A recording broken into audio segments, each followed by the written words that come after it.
अस्सलाम वालेकुम। मैं उमर मेरा आज की ताज़ा क्रिप्टो न्यूज़ को लेके मैं आपके चैनल पे हाजिर हूँ। आज सबसे पहले बात की जाए तो आज है 14 अगस्त 2021। और सबसे पहले बिटकॉइन की बात की जाए तो बिटकॉइन इस 4 आवर टाइम पीरियड पे फिर से बड़ा एक ज़बरदस्त और अच्छा बुलिश रन दिखाया है बिटकॉइन ने। और $47,500 के ऊपर उसकी जो एक रेजिस्टेंस बनी थी उसको तोड़ के अपनी एक नई रेजिस्टेंस जो है उसने $48,500 के ऊपर बना लिया है। और इस वक्त अगर बात की जाए तो $48,100 के ऊपर ट्रेड हो रहा है। तो जैसा कि मैंने आपको कल भी बताया था कि मार्केट जब रेड रन दिखा रही थी तो मैंने आपको कहा था कि फंडामेंटल्स इतने कोई स्ट्रांग नहीं है। और इस वक्त मार्केट जो है बस वो छोटी मोटी जो है वो करेक्शन वगैरह ले रही है और आपको घबराने की बिल्कुल ज़रूरत नहीं है क्योंकि न्यूज़ कोई इतनी खास नहीं आ रही थी मार्केट की तरफ से। और मैंने आपको दो चार्ट्स भी शेयर करके बताया था कि बिल्कुल भी घबराने की ज़रूरत नहीं है। और अगर वही चार्ट आपको मैं दोबारा दिखाता चलूँ तो इस वक्त ये जो चार्ट है वो यही जाहिर कर रहा है कि फ्यूचर में मार्केट और भी ज़्यादा ऊपर जाएगी। और अभी तो जो है वो बिटकॉइन ने सिर्फ एक मोमेंटम पकड़ा है, अभी तो और ऊपर जाते हुए मैं इसको देख रहा हूँ। और क्या ऐसी वजह है कि मैं दोबारा से मार्केट को और भी ज़्यादा ऊपर जाते हुए देख रहा हूँ? तो जब हम लोगों ने देखा था कि मिड में मार्केट क्रैश हुआ था तो उसमें लोगों ने क्या किया था कि लोगों ने अपने जो बिटकॉइन है उसको हार्डवेयर वॉलेट या सॉफ्टवेयर वॉलेट से निकाल के एक्सचेंजेस के अंदर लेकर आए थे और फिर उन लोगों ने बेचना शुरू कर दिया था क्योंकि लोग जो है वो पैनिक हो गए थे। अब इसका सबसे बड़ा फायदा, इन लोगों की पैनिक सेलिंग का सबसे बड़ा फायदा जो है वो जो बड़े बड़ी जो इंस्टीट्यूट्स हैं उन लोगों ने उठाया था। मतलब कि लोगों ने सेल करना शुरू कर दिया तो बायर्स कौन थे? तो बायर्स से बड़े बड़े इंस्टीट्यूट्स जैसे इलोन मस्क हो गया, जैसे माइकल सेलर हो गया। मतलब कि ये वो लोग हैं कि जब हम लोग पैनिक होके सेल वगैरह करते रहे थे तो ये लोग हमारे पैनिक होने का पूरी तरीके से फायदा उठाते रहे थे और बाय करते जा रहे थे बिटकॉइन को।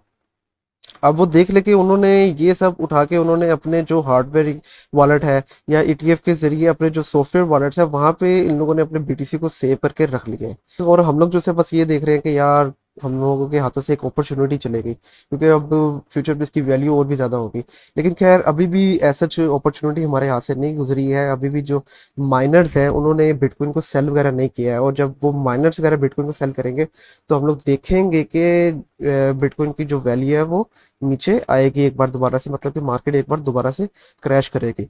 तो देखते हैं कि कब माइनर्स वगैरह जो है वो सेल वगैरह करना शुरू करते हैं और कब एकदम से बीटीसी की वैल्यू एकदम दोबारा नीचे आएगी। तो अगर न्यूज़ की बात करें कि ऐसी क्या न्यूज़ है कि मार्केट ने फिर से एक बड़ा अच्छा और बुलिश रन दिखाया तो उसके ऊपर बात करें तो सबसे पहले न्यूज़ आ रही है अर्जेंटीना से कि जहाँ पे अर्जेंटीना भी अब एल सल्वाडोर के नक्शे कदम पे चलते हुए वो लोग सोच रहे हैं कि वो लोग भी अब बिटकॉइन की एडॉप्शन जो है वो कर लें। तो उनमें जो प्रेसिडेंट है उनके साथ इंटरव्यू हुआ था जिसपे उन्होंने बताया है कि वो लोग सोच रहे हैं कि या तो वो एल सल्वाडोर की तरह पूरी तरह बिटकॉइन को ऑन कर लें।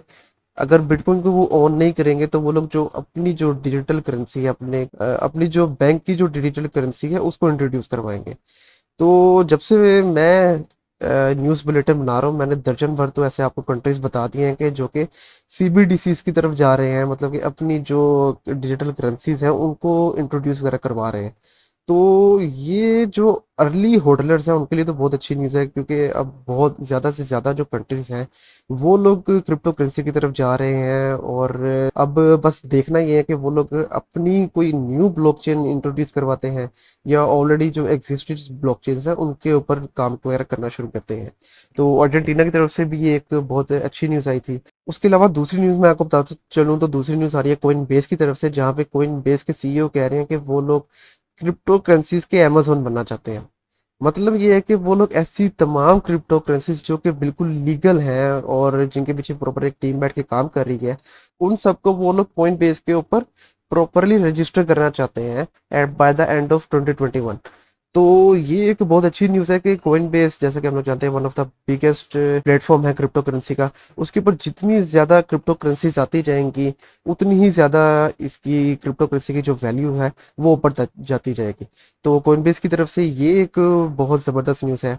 और अब अगर बात करें हम लोग कार्डानो की तो कार्डानो के चार्ट की तरफ आए तो कार्डानो की जो वैल्यू है वो $2 जो से है वो हिट कर गई है। इसका मतलब क्या है कि कार्डानो का जब बारे में जैसे कि मैंने आपको अपने पीछे बुलेटिन्स के अंदर बताया था कि कार्डानो की तरफ से एक अलोंसो हार्ड फोर्क होने जा रहा है जो कि 13 अगस्त को होगा। और उसके अंदर वो लोग अनाउंस करेंगे कि वो लोग अपना ब्लॉकचेन के ऊपर जो एक स्मार्ट कॉन्ट्रैक्ट को इंट्रोड्यूस करवाना चाह रहे थे वो लोग, वो कब उसको प्रॉपरली इंट्रोड्यूस करवाएंगे। तो उसकी एक लास्ट डेट आ गई है कि वो लोग कह रहे हैं कि September 12 को अपनी जो ब्लॉकचेन है उसके ऊपर जो एलोंसो स्मार्ट कॉन्ट्रैक्ट है उसको प्रॉपरली इंट्रोड्यूस करवा देंगे। और मैंने आपको बताया था कि जब ये हार्ड फोर्क होगा तब ये कार्डानो की वैल्यू ऊपर जाएगी। और उसके बाद हम ये देख लें कि कार्डानो की जो वैल्यू है वो $2 को हिट कर गई है। और अब आप ये सोचें कि जब ये कार्डानो का जो अलोंसो हार्ड फोर्क है जब वो प्रॉपरली लॉन्च हो जाएगा, जब प्रॉपरली वो इम्प्लीमेंट हो जाएगा 12 सितंबर को, तो तब उसकी वैल्यू कितनी ऊपर जाएगी।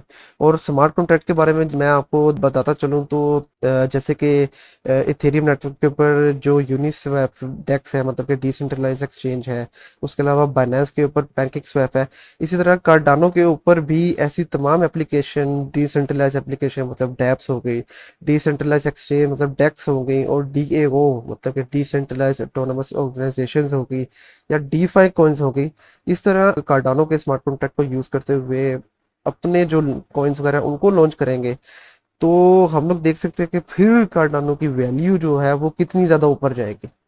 तो इसलिए आपको क्रिप्टो न्यूज़ के साथ जुड़े रहने की बहुत ज़्यादा ज़रूरत है, और इसलिए मैं आपके लिए रोज़ ऐसी न्यूज़ लेकर आता हूँ जिससे आप अंदाज़ा लगा सकें कि आपको अब किस कॉइन के अंदर इन्वेस्टमेंट करनी है और किस वक्त अपने स्पेसिफिक कॉइन के अंदर से आपने अपनी इन्वेस्टमेंट को निकाल लेना है। तो कार्डानो की ये जो न्यूज़ है इसकी तरफ से जो कार्डानो की जो वैल्यू है वो $2 से भी ऊपर जाएगी। और ये कोई फाइनेंशियल एडवाइस नहीं मैं आपको दे रहा, ये बस मैं आपको अपना ओपिनियन दे रहा हूँ। तो कार्डानो की वैल्यू जो है वो हम लोग उसको ऊपर जाते हुए देख सकते हैं। इसके अलावा लास्ट में मैं पॉलीमेटिक के बारे में बताता चलूँ तो पॉलीमेटिक के जो एक्टिव यूजर्स हैं वो दिन ब दिन बहुत ज़्यादा बढ़ते जा रहे हैं। और पिछले वीक की बात की जाए तो पिछले वीक में ऑल टाइम हाई मतलब कि 157,000 active users by a single day हो गए हैं पॉलीमेटिक के बारे में। तो पॉलीमेट्रिक में इतने ज़्यादा लोग क्यों आ रहे हैं उसके बारे में मैं आपको समझाता चलूँ तो सबसे पहले मैं शुरू करूँगा इथेरियम से, कि जहाँ पे जो डिफ्लेशनरी सिचुएशन है इथेरियम की EIP 1559 के बाद, कि जिसके बाद इथेरियम की जो बर्निंग है वो बहुत ज़्यादा हो रही है। और अब तक 40,838 जो इथेरियम है ओवरऑल वो बर्न हो चुके हैं। तो वो भी एक बहुत ज़बरदस्त न्यूज़ है। लेकिन अगर मैं पॉलीमेटिक के बारे में आपको बताता चलूँ तो पॉलीमेटिक जो है वो एक लेयर 2 सॉल्यूशन है इथेरियम का। मतलब कि उसकी तरफ देखें तो अभी भी लगता है कि जो इन्वेस्टर्स हैं, जो डिसेंट्रलाइज्ड फाइनेंस मतलब कि डीफाई की जो कंपनीज हैं जिन्होंने डीफाई टोकन्स लॉन्च किए हुए हैं इधर इथेरियम नेटवर्क के ऊपर, वो इथेरियम से डिफ्लेशनरी है ये नहीं चाह रहे थे इथेरियम से। वो चाह रहे थे कि जो इथेरियम है वो अपनी फीस कम करे। तो फीस उस हद तक क्योंकि इथेरियम ने कम नहीं की, और यही वजह है कि अब पॉलीमेटिक जो है वो फिर से एकदम शूट कर रहा है, क्योंकि पॉलीमेटिक तमाम जो डीफाई टोकन्स हैं उनको कह रहा है कि वो इथेरियम नेटवर्क के ऊपर बिजनेस करने की बजाय उनका जो लेयर 2 सॉल्यूशन है कि जिसके तहत वो लोग बहुत ही कम जो फीस है वो चार्ज करते हैं। मतलब कि मेन जो नेटवर्क है वो तो इथेरियम का ही रहता है, लेकिन ट्रांजैक्शंस जो है वो पॉलीमेटिक नेटवर्क को यूज़ करते हुए होती हैं। तो क्योंकि पॉलीमेटिक नेटवर्क को यूज़ करते हुए ट्रांजैक्शन होती हैं कि जिसकी वजह से फीस जो है वो लोग बहुत ज़्यादा कम चार्ज करते हैं। तो इस वजह से, इस एक छोटी सी वजह से पॉलीमेटिक के जो यूज़र्स हैं वो भी बहुत ज़्यादा बढ़ रहे हैं। और पॉलीमेटिक के बारे में बहुत ज़्यादा बुलिश मैं आगे एक रन देख रहा हूँ। लॉन्ग टर्म के लिए नहीं लेकिन शॉर्ट रन के लिए मैं एक बहुत अच्छा बुलिश रन देख रहा हूँ मैटिक के अंदर, कि हम लोग देख सकते हैं कि इसकी वैल्यू $2 से लेके $4 तक हिट कर सकती है फ्यूचर के अंदर।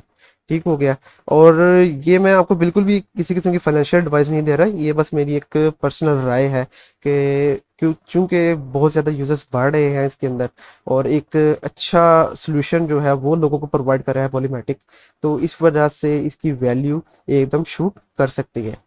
तो उम्मीद करता हूँ आपको आज का न्यूज़ बुलेटिन अच्छा लगा होगा। कल तक के लिए इजाज़त दीजिए। अल्लाह हाफिज़।